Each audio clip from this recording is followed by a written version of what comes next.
Ulibok and Pangilinan with Javi Malanya. We have Miss Mika Abisamis at courtside. What a game this has turned out to be. The right to become the 7th seed to face off against Nueva Ecija at stake here between Ilagan Isabela and Pangasinan. Ilagan Isabela up by 1. They trail by as many as 17 points back in the first half. J-Boy Solis, not even close. Almost a steal. In fact, they do get the basketball. And a foul against Lawrence Victoria. Another turnover by Pangasinan. That has also hurt them a lot in this game, Ken. 17 turnovers for the Heatwaves, which Ilagan has converted into 17 turnover points sa laro na to. Bulanadi checks back in. 9 points for Aline Bulanadi. Pinggoy, nagbabalik din para sa Ilagan Isabela. Dennis Santos. Laban kay Bongga Lanza, binigay kay TH Lumalip. In front of him is Aline Bulanadi. The switch by Mabulak. On Tumalip. Tumalip drives right. Kicks it out to Josh Gia. The shot fake, the step back. The pass to Tumalip. 3 seconds left for free. It's good! They have learned to not crumble under pressure. Talking about the Cowboys, shot clock winding down. Pero nakita mo, walang pag-aalinlangan dun sa ginagawa nila. Walang pagmamadali dun sa offense nila. They got it to the open man. But here, that's also what Pangasinan did. And they get it to Bongga Lanza, who knocks down his first 3-point shot of the game. That's only second attempt from the outside in this game, Ken. It's been a struggle for Pangasinan from beyond the arc. 4 out of 24. And we have a foul against a Heatwave. See here, Giab gives it up. He puts Napoles on his feet with an excellent shot fake, but he gives it to the wide open TH Tumalib. And here, simple drive and kick for the Heatwaves. Gabo locating Bongga Lanza. Bongga Lanza leading the charge for Pangasinan against Ilagan, Isabela. 70-69, has hit 2 3-pointers. Efficient shooting from the field and from beyond the arc. Isa lang ang lamang ng Ilagan Isabela. 14 seconds on their shot clock. Baseline inbound for Coco Pinggoy. Hanap ng papasaan, binigay kay J-Boy Solis. Josh Giab, shot fake. Still in front of him is Mike Mabulak. Santos to Pinggoy, 4 seconds left. Turns it over. Not on the same page, Pinggoy and Josh Giab. I expected Josh to relocate. It turns out, hindi nga sila nagkaintindihan doon. Under 6 minutes left in the fourth. Bulanadi binalik kay Hesed Gabo. Gabo has yet to make a free. Galanza, another 3-point attempt. That time a miss. Coco Pinggoy at the controls. The hesitation, Pinggoy turns it over again. Tatakbo si Aline Bulanadi. Dire-diretso, lays it up and in. Lead back to Pangasinan, 71-70. Crucial turnover by Jerry Pinggoy. Again, time and again in this game, Ken, we've seen how when the Cowboys commit a small error or when they miss an easy shot, this enables the Heatwaves to push the ball. And most times, hindi pa nakaset up yung depensa ng Cowboys. Minsan nga wala pang tao dun sa kabila. That's why oftentimes that almost always results in a basket. Pangasinan getting their second win, but only 4 on their shot clock. Bulanadi drills in that long 3-point bomb. What a gutsy shot. A big-time 3 from a big-time player. Aline Bulanadi finally showing us what he is about here in this game.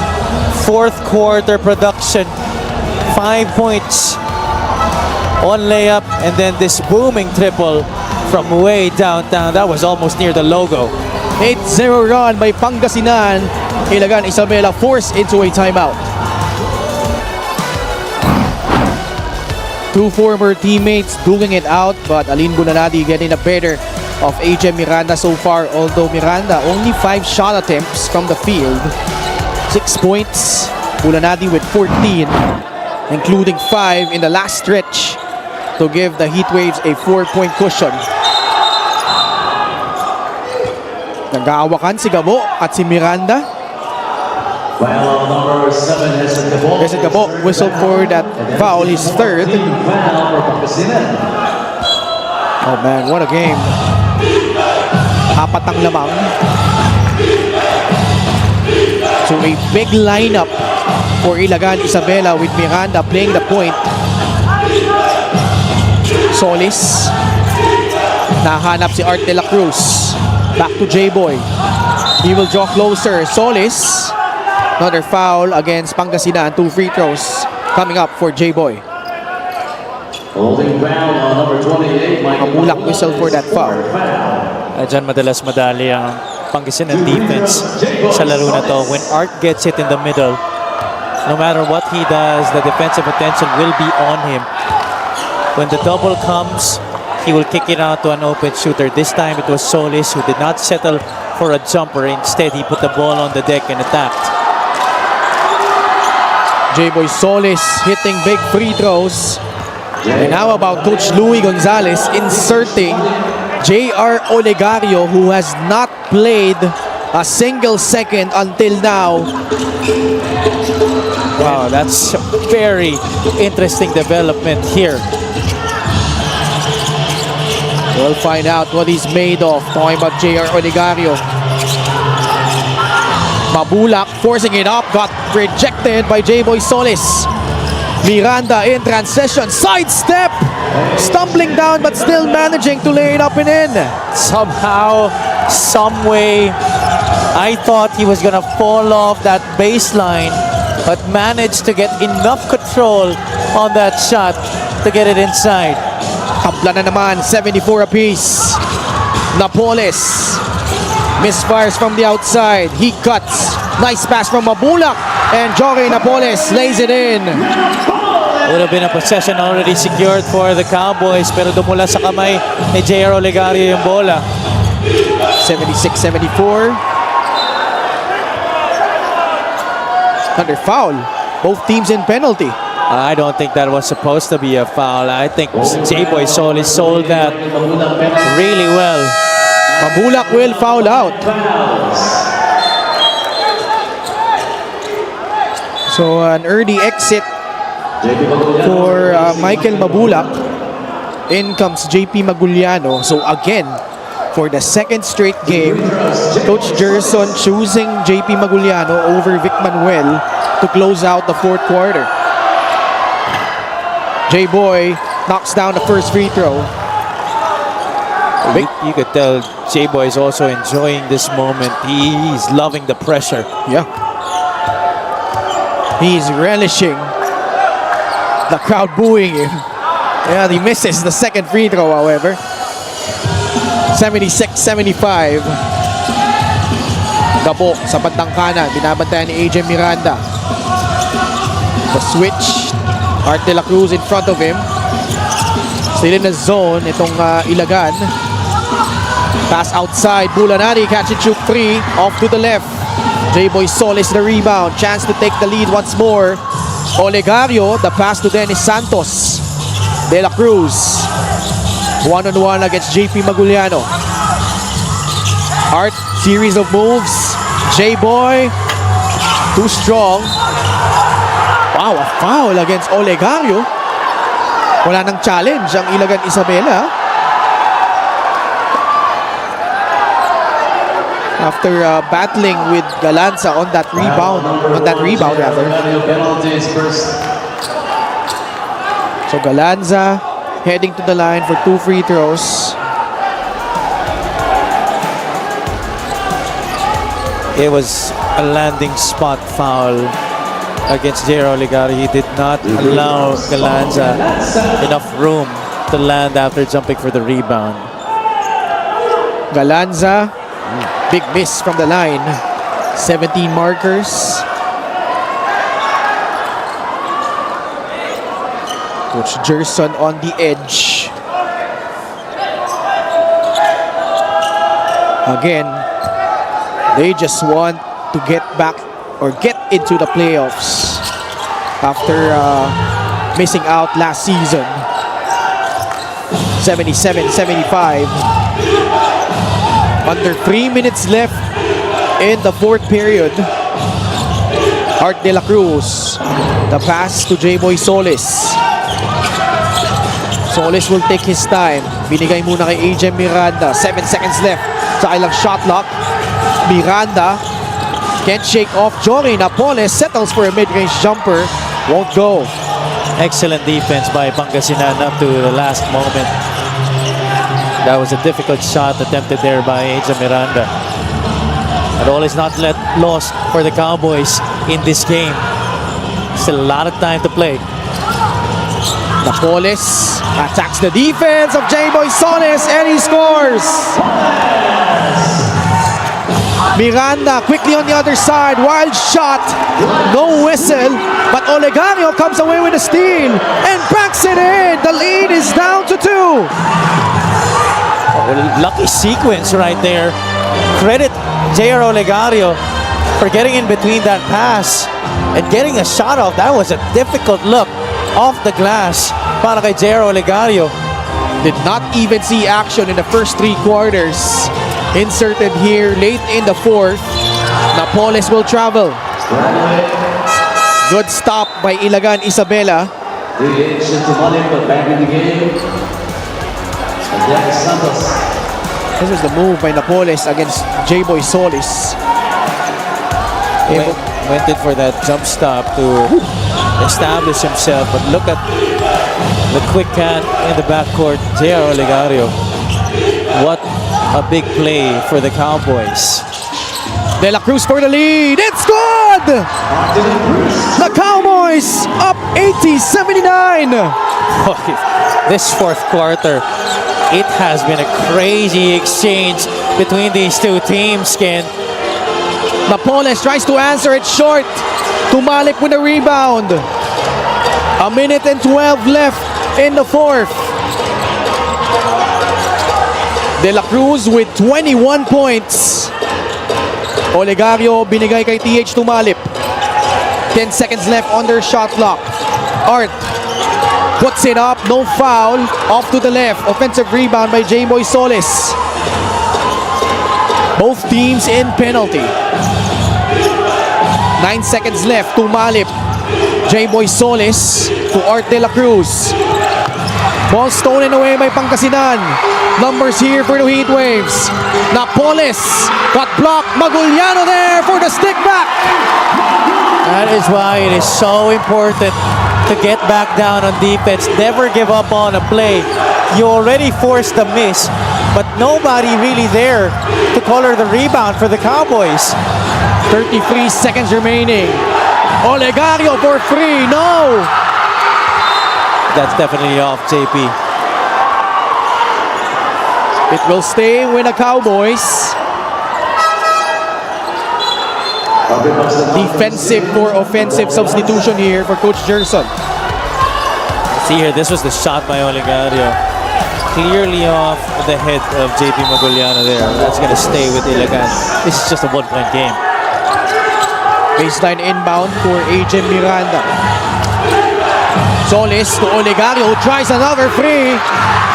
Clanks off the rim. Pagsanan saves it to Maguliano. Shot clock is off. Ilagan needs to foul, and they do. Oh boy. What a crazy sequence. I'm surprised J-Boy Solis gave up an open look on the left side. Could have been a short jumper, could have been a drive to the basket. Whichever way, I thought that play was already going to go to him. Instead, he passed it off for a lower percentage look to the open guy in the corner. That was J.R. Olegario. Big miss from the line.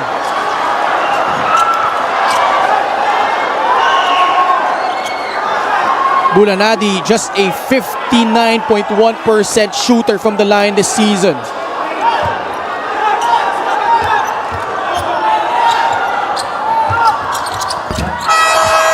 Art De La Cruz has fouled out. And very interesting where Ilagan Isabela goes from here. 82-80, Pangasinan with a 2-point lead. Coach Louie Gonzalez burning his final timeout. Will be back after this.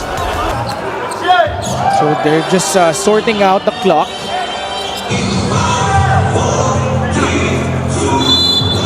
.9 seconds. Wala nang timeout ang Ilagan Isabela. Pangasinan has 2. Tumalik catches. Both teams in penalty. DH, ganap na papasahan. Binigay kay AJ Miranda. He was not there in that initial matchup. Miranda makes his move, puts it up, puts it in! We are tied 82 apiece. Art De La Cruz just fouled out on the previous play. After that, foul on Alin Bulanadi. And I was beginning to wonder who would take the final shot. Lo and behold, AJ Miranda takes that responsibility. He wanted that ball in his hands. Tumalip got that ball initially, but it found its way to AJ Miranda. What a big shot to tie the game. Coach Gerson mapping out the play for the last 9.9 seconds. Let's listen in to the huddle ng Ilagan Isabela. DH at saka DH. Okay, Dyke. Okay, Dyke. Okay, nakaharap kayo dito sa ring natin. Okay, lahat ng pasa papunta dito. Kung nag-backpick, switch lang tayo. Walang backdoor ha. Lahat ng pasa, itong area na to sa'yo. Okay, face. Itong area na to, DH. Sa ito. Okay, nakatalikod tayo. Dito ka, J-Boy. J-Boy. Okay, Dito yung mag-inbound. Okay, lahat. Pupunta sila dito.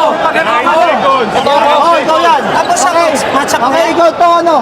Ikaw to, Dennis. Okay, pagpasa ng bola, match up, 55, switch all. Okay tayo? Okay, no foul lang, no foul. No foul. Let's see here, Javi.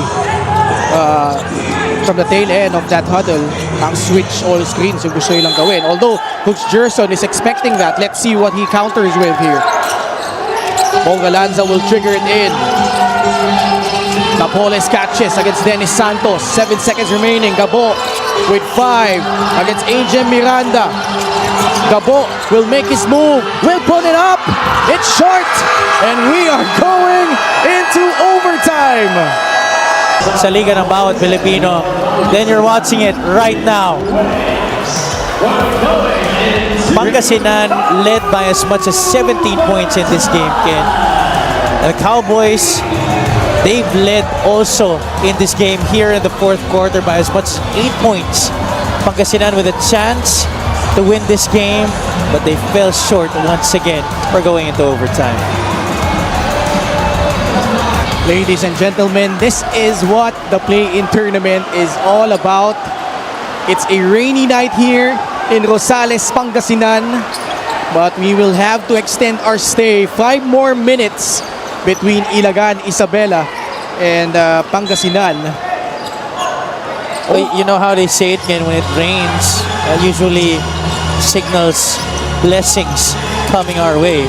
And this is definitely a treat for every MPBL fan watching tonight to have this game go another 5 minutes as Hesed Gabo.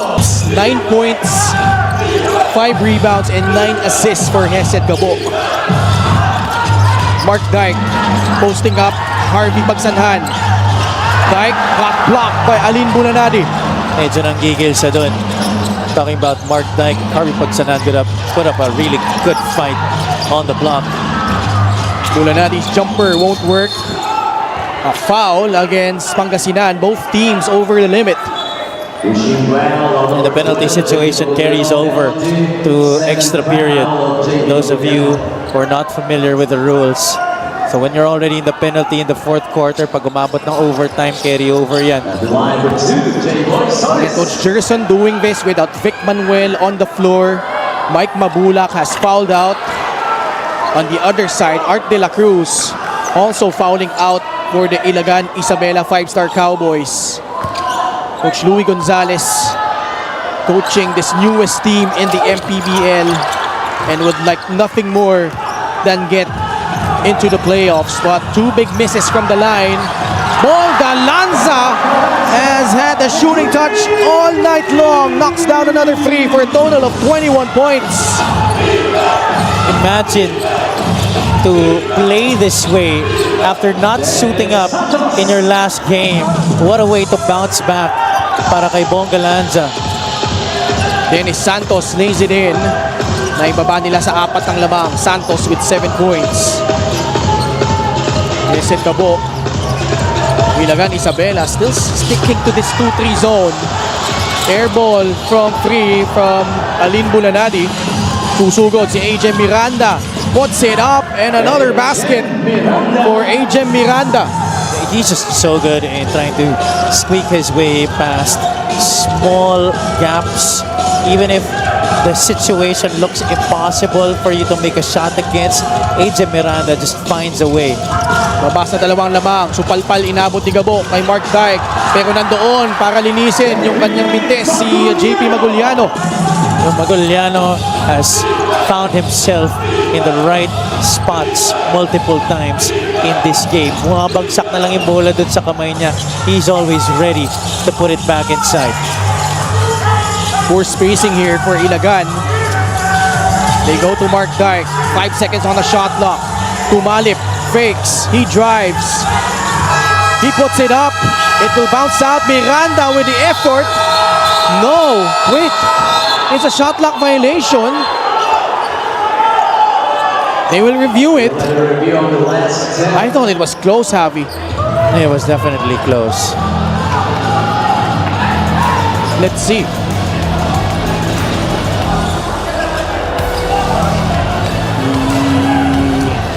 Quite close. Yeah. Kailangan frame by frame eh. Yeah, hard to tell from that instant replay. Because Miranda was about to put back the miss there when he got the offensive rebound. So it is a shot clock violation. Good call by our table officials. Now, if you're Ilagan Isabela, this is just a 4-point lead. No need to go for the home run plays just yet. Tama ka dyan. There is no need for them to panic. 2 minutes and 40 seconds. Still an eternity of basketball to be played. All they need is one stop here and a score on the other.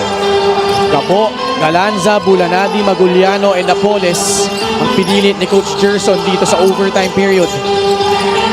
Alin against AJ Miranda.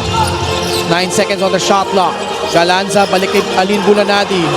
3-point shot will bounce out. Josh Giab grabs the board. Chance to inch closer for the Cowboys.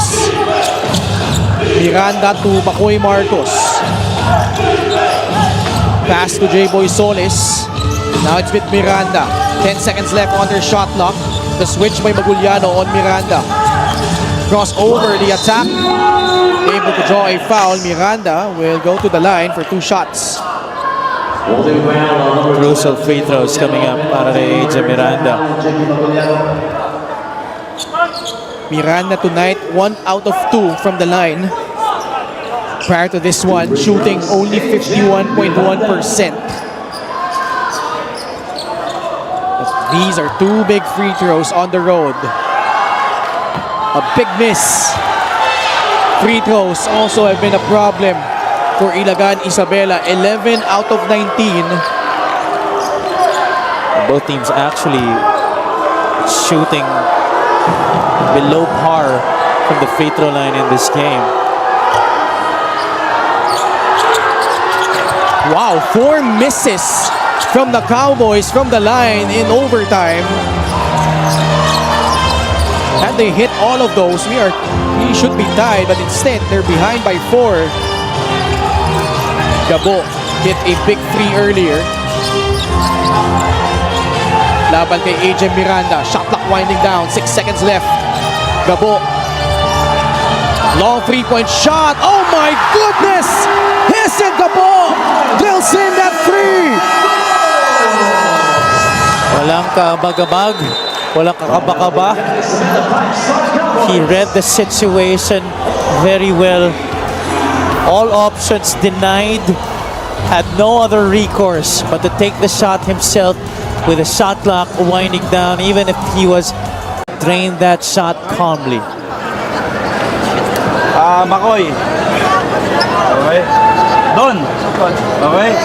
Screen tayo kay Sino doon labas, coach? Okay. Ikaw Sino maglabas. muna yung Ikaw maglabas. Ikaw maglabas. Okay, coach. Okay. Makoy, labas dito. Okay, Don. Okay, Giyab, labas dito. Don. Okay. J-Boy. J-Boy. Okay. Pasok tayo kay Joshua. Alright. Okay. Kuha. Okay. Takbo. Okay. Down screen tayo kay Gumaro. Tira.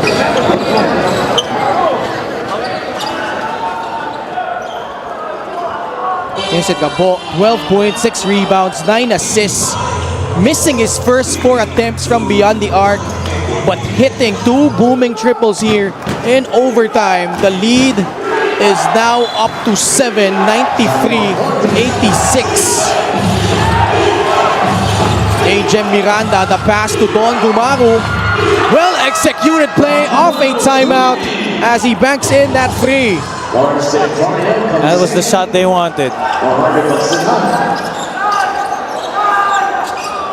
And they were able to chop a little time on the clock. A minute and 30 left. A 2-possession ball game. A lot of things can still happen here. Maguliano wants a clear out. Siya na magbababa ng bola dito against J-Boy Soles. The pressure gives it up to Napoles, who almost lost it. In fact, he does.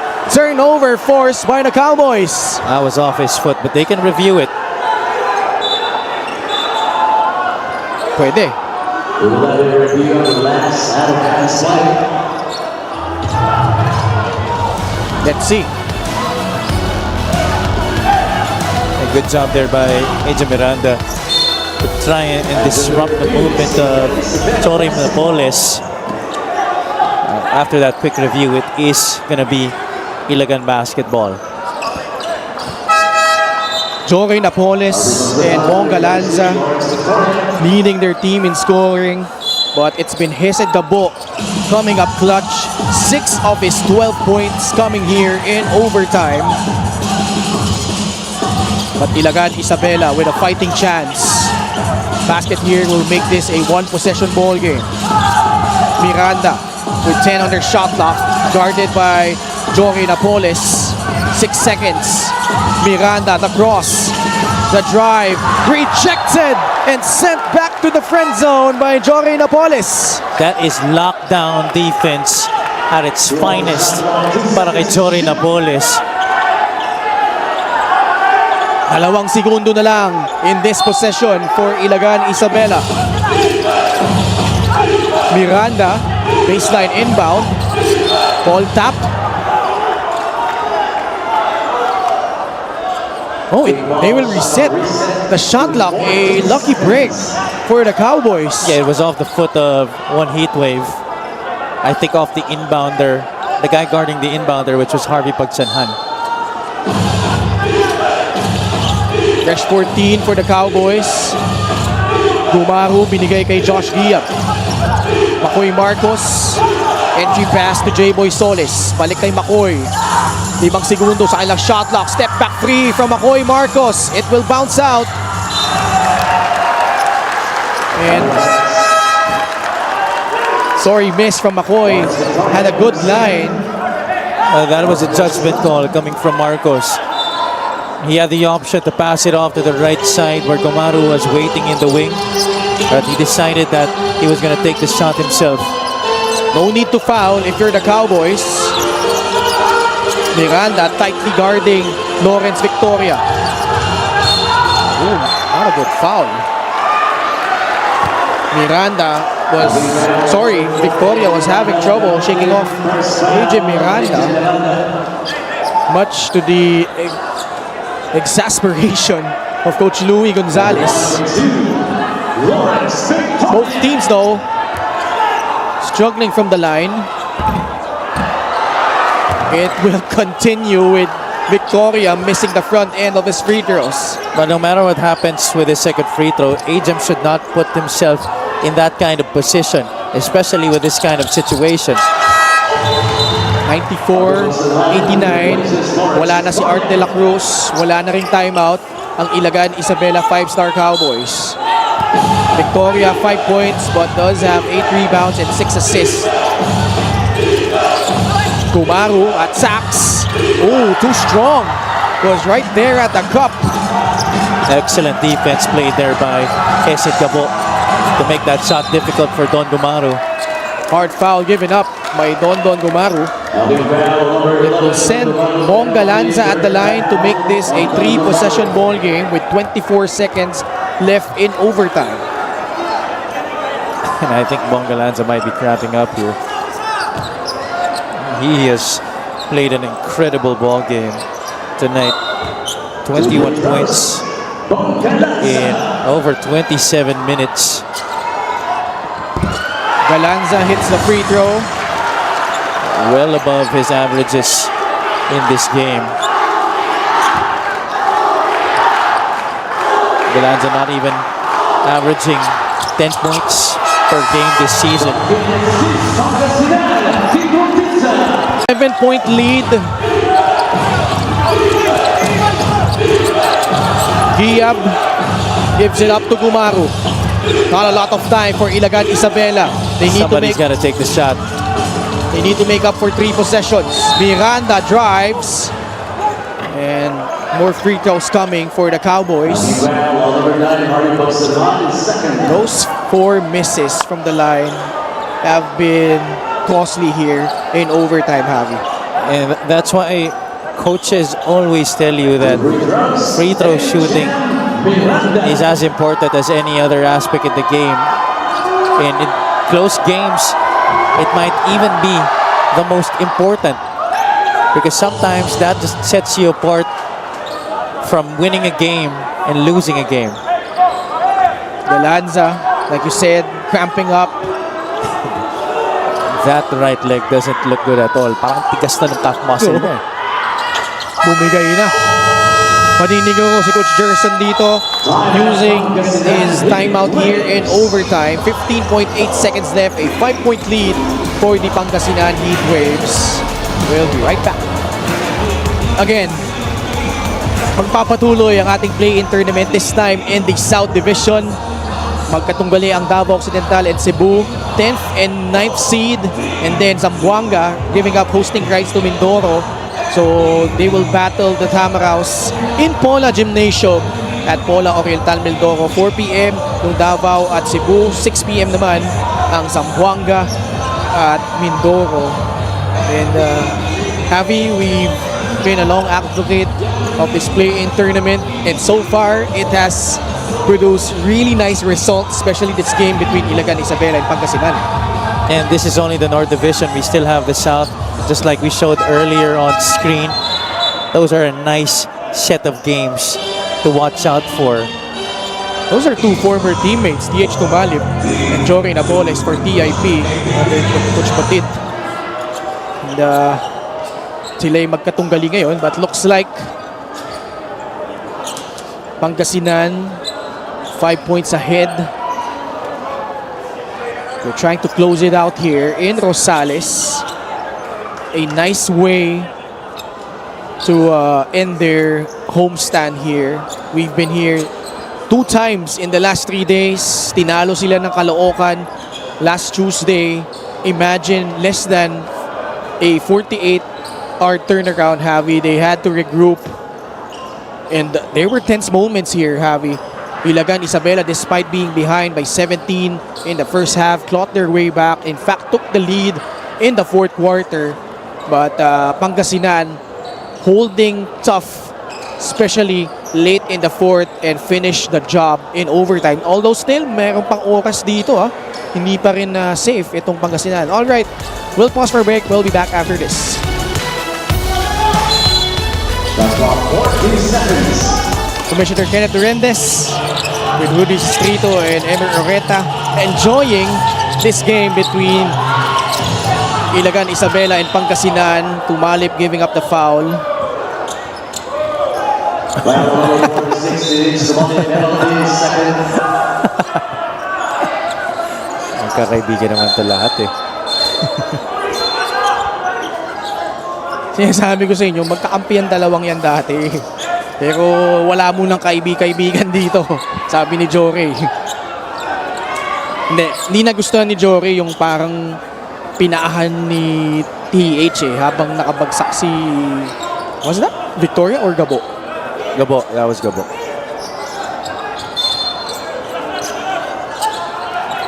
So 2 shots to make this again a free possession ball game. Bonggalan sa Kingwood Tisa for Lawrence Victoria. I'm sorry, it was Lawrence Victoria nga pala. Tama. Hindi, Tama, si Gabo. Gabo nga. And 1-2, Hesed Hesed Gabo. Struggling with his shot all game. These are the moments that he loves, Ken. Yeah. May not be putting up astronomically crazy numbers, but in games like this, that's why Coach Gerson keeps him on his squads. One of the rare guys that shines under the bright lights, Hesed Gabo. 98-91. Miranda got blocked, and that's the ball game.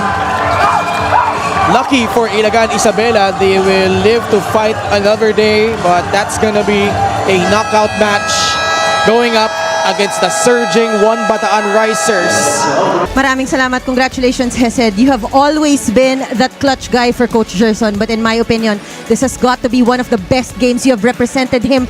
You owned overtime, your decisions, your shots, your defense. Kamusta ka pagkatapos ng larong ito? It's tiring and I just want to give credit sa Ilagan, yung sistema nila. Ang hirap din bantayan dahil continuous movement and syempre credit din kila Coach Gerson and to the coaching staff for really preparing us for the game.